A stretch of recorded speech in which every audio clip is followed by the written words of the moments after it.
অবশেষে পাকিস্তানের সন্ত্রাসী সংগঠনগুলোর বিরুদ্ধে প্রতিশোধ নিল ভারত। মঙ্গলবার রাত 1:05 পাকিস্তান এবং পাক অধিকৃত কাশ্মীরের অভ্যন্তরে অর্থাৎ পাক অধিকৃত কাশ্মীরের অভ্যন্তরে বিমান হামলা চালায় ভারতীয় বিমান বাহিনী। এই হামলায় 9টি সন্ত্রাসী আস্তানা লক্ষ্যবস্তু করা হয়েছে। এতে 100 জনেরও বেশি সন্ত্রাসী নিহত হয়েছে। এর মধ্যে রয়েছে লস্করি তৈবার হাই ভ্যালু টার্গেট বা HVT হাফিজ আব্দুল মালিক।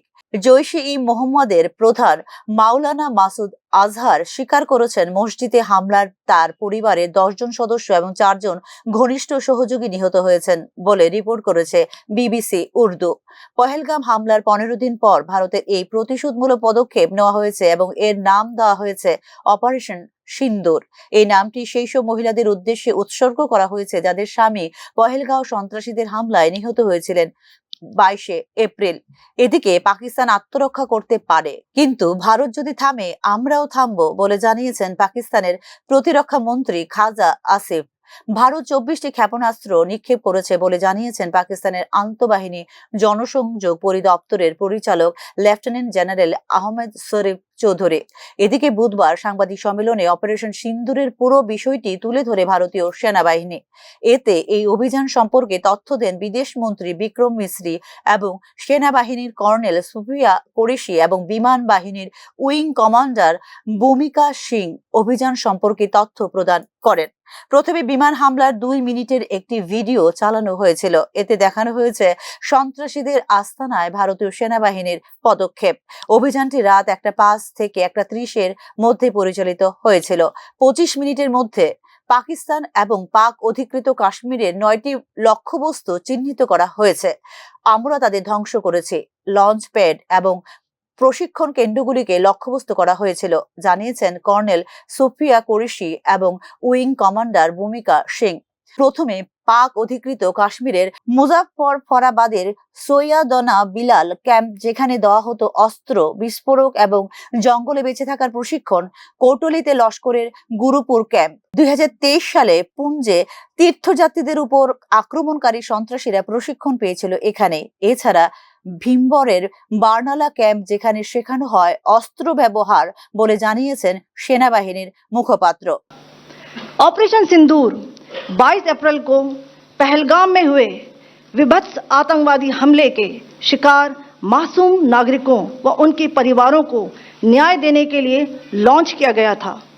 इस कार्रवाई में 9 टेररिस्ट कैंप्स को टारगेट किया गया और पूरी तरह से इसे बर्बाद किया गया। पाकिस्तान में पिछले 3 दशकों से टेरर इंफ्रास्ट्रक्चर का निर्माण हो रहा है।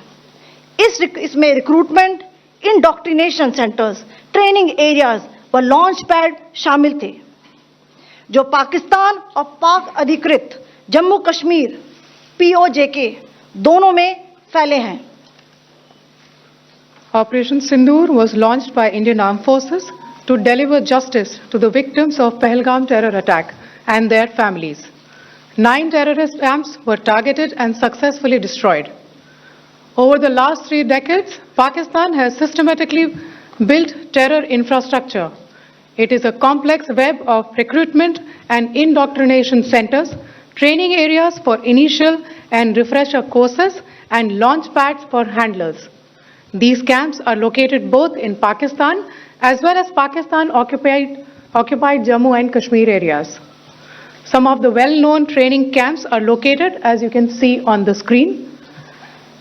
They are distributed from Savai Nala in the north, counting to approximately 21, ending at Bhagalpur to the south. নয়াদিল্লিতে অপারেশন সিঁদুর নিয়ে সাংবাদিক ছিলেন কেন্দ্রীয় বিদেশ সচিব বিক্রম মিশ্রি। জম্মু কাশ্মীর সহ গোটা দেশে ধর্মীয় উত্তেজনা তৈরির উদ্দেশ্যে পহেলগাঁওয়ে হামলা করা হয়েছিল, আর পাকিস্তানের উদ্দেশ্য ছিল সাম্প্রদায়িক সম্প্রীতি নষ্ট করা। পহেলগাঁও হামলার সঙ্গে যুক্ত ছিল লস্করি তৈবা, জানান মিশ্রি। নির্দিষ্ট গোয়েন্দা ইনপুট পেয়ে সন্ত্রাসবাদের ঘাঁটিকে লক্ষ্য করে হামলা চালানো হয়েছে। হামলায় পাকিস্তানের কোনো সাধারণ নাগরিক ক্ষতিগ্রস্ত হননি বলে ব্রিফিং এ দাবি করেছেন মিশ্রি। भारत ने इस तरह के सीमा पार हमलों का जवाब देने और उन्हें रोकने तथा उनका प्रतिरोध करने के अपने अधिकार का प्रयोग किया है। ये कार्यवाही नपीतुली, नॉन एस्केलेटरी, आनुपातिक और जिम्मेदारीपूर्ण है। ये आतंकवाद की इंफ्रास्ट्रक्चर को समाप्त करने और भारत में भेजे जाने वाले संभावित आतंकवादियों को अक्षम बनाने पर केंद्रित है। आपको यह भी स्मरण होगा कि 25 अप्रैल 2025 को संयुक्त राष्ट्र सुरक्षा परिषद ने पहलगाम आतंकवादी हमले पर एक प्रेस वक्तव्य जारी किया था, जिसमें आतंकवाद के इस निंदनीय कार्य के अपराधियों, आयोजकों, फाइनेंसरों और प्रायोजकों को जवाबदेह ठहराने और उन्हें न्याय के दायरे में लाने की आवश्यकता पर जोर दिया गया था। भारत की आज की इस कार्रवाई को इसी संदर्भ में देखा जाना चाहिए। পহেলগাঁও হামলা স্পষ্টতই জম্মু ও কাশ্মীরের পরিস্থিতিকে প্রভাবিত করার জন্য করা হয়েছিল। গত বছর 2.25 কোটিরও বেশি পর্যটক ভ্রমণ করেছিলেন কাশ্মীরে। হামলার পদ্ধতি ছিল জম্মু ও কাশ্মীর এবং দেশের বাকি অংশে সাম্প্রদায়িক দাঙ্গা উস্কে দেওয়া, কিন্তু ভারত সরকার এবং দেশের নাগরিকরা তা ব্যর্থ করে দিয়েছে, জানিয়েছে ভারত। সীমান্ত আক্রমণের জবাব দেওয়ার এবং প্রতিরোধ করার অধিকার প্রয়োগ করেছে ভারত। ভারতের পদক্ষেপটি ছিল পরিমাপযোগ্য, দায়িত্বশীল এবং উস্কানিমূলক। এটি ছিল সংগঠক এবং অর্থায়নকারীদের জবাব দেওয়ার একটি প্রচেষ্টা। ভারতের পদক্ষেপকে এই প্রেক্ষাপটে দেখা উচিত, এদিনের সাংবাদিক সম্মেলনে জানিয়েছে ভারতীয় সেনা এবং বিদেশ মন্ত্রক। Bureau report, news now.